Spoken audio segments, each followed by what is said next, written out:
अस्सलाम वालेकुम। आज फिर से हाज़िर हैं एक ज़बरदस्त किस्म की वीडियो के साथ। इस वीडियो को बनाने का मकसद आपको अडोब एक्सडी यानी अडोब एक्सपीरियंस डिज़ाइन के अंदर मोबाइल ऐप का डिज़ाइन बनाना सिखाना है। इससे पहले भी एक वीडियो मैंने अपलोड की थी जिसको आप लोगों ने बहुत ज़्यादा अप्रिशिएट किया, सो थैंक्स फॉर दैट। आपको मालूम है कि मेरा ज़्यादातर काम डेवलपमेंट से रिलेटेड है, इसलिए डिज़ाइनिंग से मतलब बहुत कम वीडियोज़ यहाँ पर मैं अपलोड करता हूँ।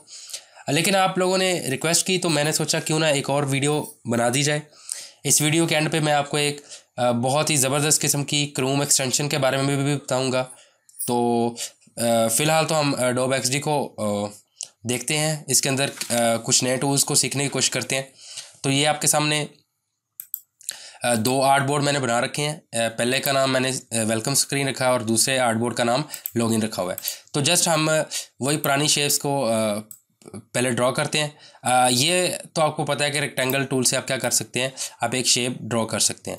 अब मैं इसके साथ आपको ग्रिड का थोड़ा सा बताता हूँ और इसके अलावा जो ग्रिड लेआउट है इसके बारे में बताता हूँ। तो यहाँ पे आप देखें, एक तो है स्क्वायर ग्रिड।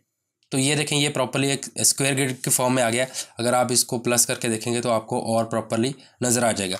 इससे आप जो है अपने लेआउट को एडजस्ट कर सकते हैं। और इसके अलावा एक दूसरा है, उसको कहते हैं हम सिंपल। ये इसको मैं स्क्वायर ग्रिड को हाइड करता हूँ और यहाँ से मैं आपको ग्रिड लेआउट ओपन करके दिखा देता हूँ। ये देखें, ये ग्रिड लेआउट है। अब इसकी मदद से आप प्रॉपर्ली इस शेप को एडजस्ट कर सकते हैं। चलें जी, ये हमारी एक सिंपल सी शेप बन गई है। अब मैं करना क्या चाह रहा हूँ, मैं यहाँ से नीचे से कुछ बेंड करना चाह रहा हूँ। लाइक मैं इसको ऐसी शेप बनाना चाह रहा हूँ, ऐसे। तो उसके लिए मैं क्या करूँगा, मैं इसको सेलेक्ट करूँगा और इसके किसी भी ये जो आपके एजेस नज़र आ रहे हैं इसके ऊपर डबल क्लिक कर दूंगा। जैसे डबल क्लिक करूंगा ये मुझे यहाँ पे ये पॉइंट्स का ऑप्शन दे रहा है। तो मैं ये बिल्कुल सेंटर में एक पॉइंट लगाता हूँ। अब इस पॉइंट को मैं नीचे को ड्रैग करूँगा। ये देखें, ये प्रॉपरली ड्रैग हो रहा है। तो इसको आप अपने लिहाज से एडजस्ट कर सकते हैं। तो मैं फॉर एग्ज़ाम्पल यहाँ तक इसको मैं ड्रैग करना चाह रहा हूँ। अब इसको एडजस्ट भी कर सकते हैं, ये आप डिपेंड करता है किस तरह से करना है। अब इसको आप फिल कर लें किसी कलर के साथ ताकि आपको थोड़ा सा आइडिया हो जाए। तो जस्ट मैं यहाँ से कोई कलर ले लेता हूँ, ये ठीक है। अब ये इस तरह से आपको नज़र आ रहा है, लेकिन मैं इससे ग्रिड लेआउट को हाइड कर देता हूँ ताकि आपको प्रॉपरली नज़र आ जाए। तो ये देखें, ये हमारी एक शेप बन गई है। इसके अंदर अगर आपने ये बॉर्डर को ख़त्म करेंगे तो आपको प्रॉपरली नज़र आ जाएगा। ये काम था आसान सा।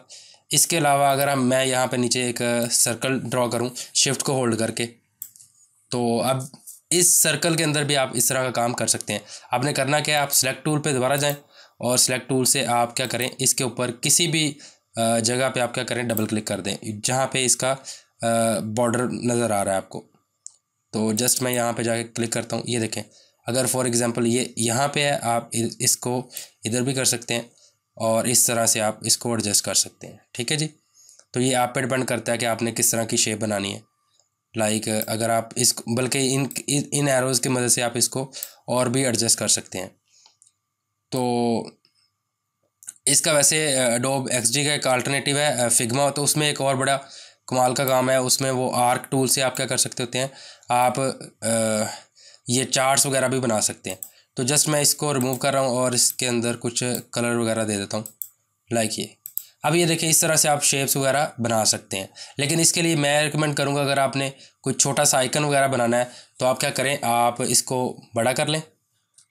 मैं शिफ्ट को होल्ड कर स्पेस को होल्ड करके रख रहा हूँ। तो ये देखिए, मुझे हैंड टूल से ये फ्रीली मूव करना दिखा रहा है। लेकिन ये अडोब एक्सडी के अंदर थोड़ा सा एक इशू है, ये माउस के बगैर जो है ना, बाज़ औक़ात ये वर्क नहीं करता। जो आपका आप कह लें कि अगर आप माउस यूज़ नहीं करते और वैसे ही आप इस टच पैड को यूज़ करते हैं तो तब ये बाज़ औक़ात ये वर्क नहीं कर रहा होता। तो अभी यहाँ पे हमने एक क्या करना है, सबसे पहले तो मैं यहाँ से ग्रिड स्क्वायर ग्रिड को ओपन कर लेता हूँ। ये देखिए, अभी हमारे पास ग्रिड आ गया है। तो यहाँ से अगर हमने कोई आइकन बनाना है तो हम क्या करेंगे, फॉर एग्ज़ाम्पल ये हमारा आइकन है यहाँ तक, यहाँ तक। तो अब इस ग्रिड से हमें पता चल रहा है कि इसकी किस तरह से हम हाइट विड्थ को एडजस्ट कर रहे हैं। तो इसके अंदर हमने करना क्या है, मैं सादा सा इस तरह करता हूँ, बल्कि मैं यहाँ पे ना ड्रॉ कर लेता हूँ 2-3 लाइनें, एक लाइन और इसके साथ ही मैं दूसरी लाइन यहाँ पे ड्रॉ कर लेता हूँ और तीसरी लाइन मैं यहाँ पे ड्रॉ कर लेता तो इन 3 लाइनों को सॉरी कंट्रोल Z करते हैं, और इन 3 लाइनों को मैंने करना क्या है, अगर मैं इस ग्रिड को अब बंद कर दूँ क्योंकि मुझे इसकी ज़रूरत नहीं है, तो मैं जस्ट यहाँ पे जाके हाइड स्क्वायर ग्रिड, अब ये जो अगर इसको थोड़ा सा छोटा कर लेते, ये देखें अब इस तरह का ये जो है, हमने क्या किया है, हमने एक कैलेंडर जी के आइकन बनाया है, बल्कि मैं इसको बिल्कुल ब्लैक कर देता हूँ और इसका जो फिल है इसको बंद कर देता हूँ। तो इस तरह से आप जो है मॉडर्न किस्म के आइकन बना सकते हैं। ये तो बिल्कुल सिंपल सा आइकन है, तो ये डिपेंड करता है कि आप किस तरह से आइकन एडजस्ट कर रहे हैं। लेकिन अगर आपने आइकन नहीं बनाने तो आपको पता है कि मैं क्या करता होता हूँ, प्लगइन्स की हेल्प लेता हूँ। तो यहाँ से आप प्लगइन पे क्लिक करें और ये इसका ऑप्शन है, यहाँ से आ रहा है, और इसमें जाके आप आइकन्स फॉर डिज़ाइन यूज़ कर लें या कोई भी प्लगइन यूज़ कर लें। मैं icon for design he use कर रहा हूँ। तो यहाँ पे मैं लिखता हूँ कार्ट, तो ये देखें इसने मुझे कार्ड का आइकन दे दिया है, तो ये यहाँ पे आ गया है, कोई इशू नहीं है। इसको अगर हमने नीचे यूज़ करना है तो मैं इसको थोड़ा सा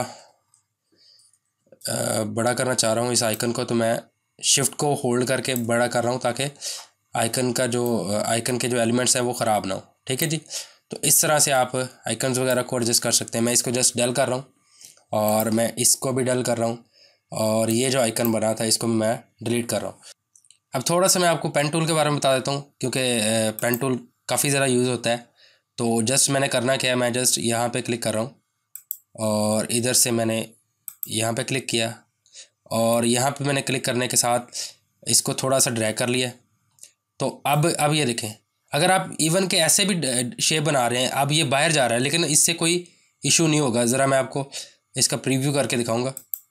यहाँ से आप बिल्कुल यहाँ तक चले जाएं। अब कंट्रोल को होल्ड करके रखें, सेलेक्ट को दोबारा सेलेक्ट के ऑप्शन पे दोबारा आ जाएं और इसको फिल कर दें किसी कलर से। फॉर एग्ज़ाम्पल मैं फिल करना चाह रहा हूँ यहाँ से।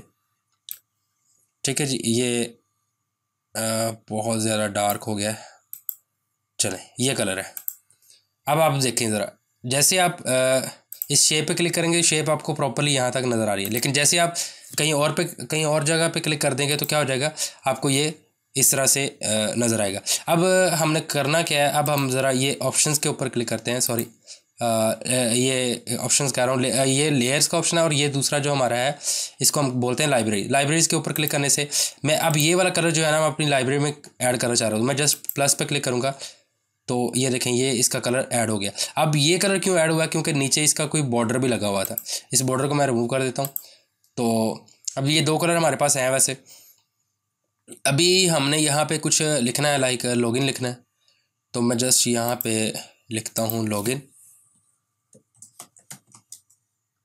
लॉगिन एरिया लिख देते हैं, और इसको थोड़ा सा हम क्या करते हैं, साइज़ इसका बड़ा कर देते हैं। और इसके अलावा इसका फ़ॉन्ट जो है ना मैं यूज़ करना चाह रहा हूँ यहाँ से। मेरे पास बहुत ज़्यादा कलेक्शन है फ़ॉन्ट्स की, तो आप भी fonts.google.com से डाउनलोड कर सकते हैं। ये जो मोन स्ट्रीट है इसको हम, या इसका कुछ नाम है इस तरह का, इसको अब यूज़ कर लेते हैं। और इसको मैं क्या करता हूँ, मैं बिल्कुल सेंटर लाइन कर देता हूँ, और इसका कलर मैं कर देता हूँ यही वाला। और इसको बोल्ड भी करना है, तो यहाँ से हम ऊपर जाके इसको यहाँ पे कहीं बोल्ड का ऑप्शन होगा, ये बोल्ड हो गया जी। और इसके अलावा अब ये वाला एक स्टाइल है, तो इस स्टाइल को मैं करेक्टर स्टाइल के अंदर ऐड कर दूंगा। तो ये देखें ये इसके ऊपर ऐड हो गया। अब कंपोनेंट के अंदर ये शेप जो है मैं चाह रहा हूँ कि इसके ऊपर भी लगे, तो मैं इसको कंपोनेंट में ऐड कर देता हूँ, तो ये कंपोनेंट हमारा ऐड हो गया। इसी तरह अगर हमने नीचे कोई एक और कंपोनेंट बनाना हो, लाइक ये हमने एक टेक्स्ट बॉक्स के लिए एरिया डिफाइन कर दिया है, इसको बिल्कुल मैं सेंटर लाइन करता हूँ। अगर सेंटर लाइन आप नहीं करना चाह, आपको नहीं आइडिया कि सेंटर कहाँ पे है, तो आप जस्ट इसको क्लिक करके रखें, और यहाँ से ये जो आपको ऑप्शंस मिल रहे हैं अलाइनमेंट के, तो यहाँ से भी आप सेंटर कर सकते हैं। ठीक है जी, तो अब इसका अगर आपने जो बॉर्डर है सेलेक्ट करना था, सॉरी ये मैंने गलती से क्या सेलेक्ट कर दिया, इसका ये मैं एक जस्ट इसको कॉपी कर सकता हूँ यहाँ से। मैंने जस्ट इसका बॉर्डर जो है ना वो सिलेक्ट करना था, तो मैं क्या करता हूँ, मैं यहाँ पे जाके ये पेस्ट कर देता हूँ, यही वाला कलर हमारा। तो ये कलर आ गया। अब इसको उठा के हमने नीचे यहाँ पे लेके आना था और इसको दोबारा यहाँ से अलाइन कर लेते हैं सेंटर में। लेकिन ये सेंटर का मतलब ये है कि ये ऊपर से भी सेंटर हो रहा है। आप इसको यूज़ कर सकते हैं, ये वाला सेंटर, ठीक है जी। अब इसके बाद इसका थोड़ा सा बॉर्डर जो है मैं बड़ा करना चाह रहा हूँ, तो मैं यहाँ से 2 साइज दे देता हूँ और यहाँ से पकड़ के इसको मैं थोड़ा सा राउंड भी करना चाह रहा हूँ। तो ये हमारे पास एक नया कंपोनेंट बन गया। आप इसको भी यहाँ पे ऐड कर सकते हैं। लास्ट टाइम मैंने आपको आइकन फाइंड करने के लिए, प्रोफाइल पिक्चर फाइंड करने के लिए मैंने तरीका बताया था कि आप यहाँ पे एक सर्कल ड्रॉ करें और प्लगइन्स पे चले जाएं और प्लगइन्स में जाके यहाँ पे यूआई फेसेस को कर लें या यूज़र प्रोफाइल को, इस प्लगइन को यूज़ कर लें। तो जस्ट इस प्लगइन के अंदर मैं क्या करता हूँ, मैं कोई रैंडम सा इमेज प्लेस करवा देता हूँ। तो यहाँ पे ये देखें इसने प्लेस कर दिया है। तो इस तरह से आप इमेजेस वगैरह को जो है एडजस्ट कर सकते हैं।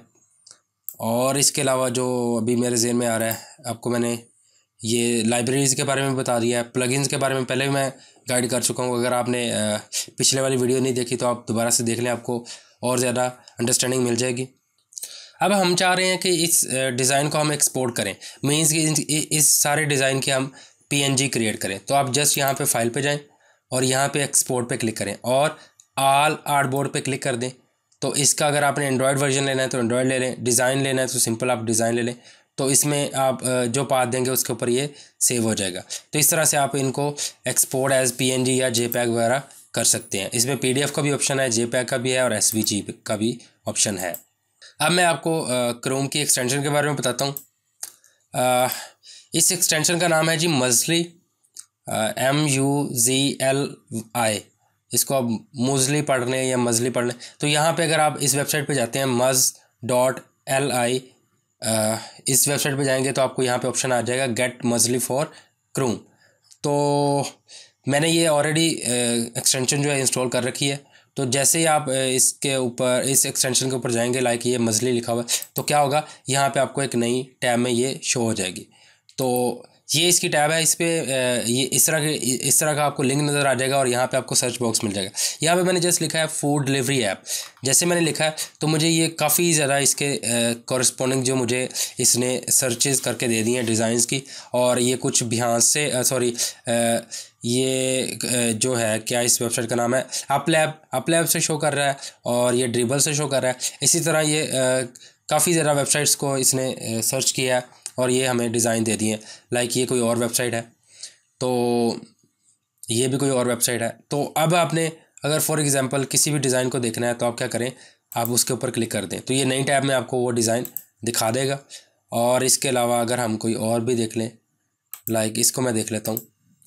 तो अब इससे आप क्या कर सकते हैं, आप इंस्पायरेशंस वगैरह ले सकते हैं और इसके अलावा आप आइडियाज़ भी गैदर कर सकते हैं।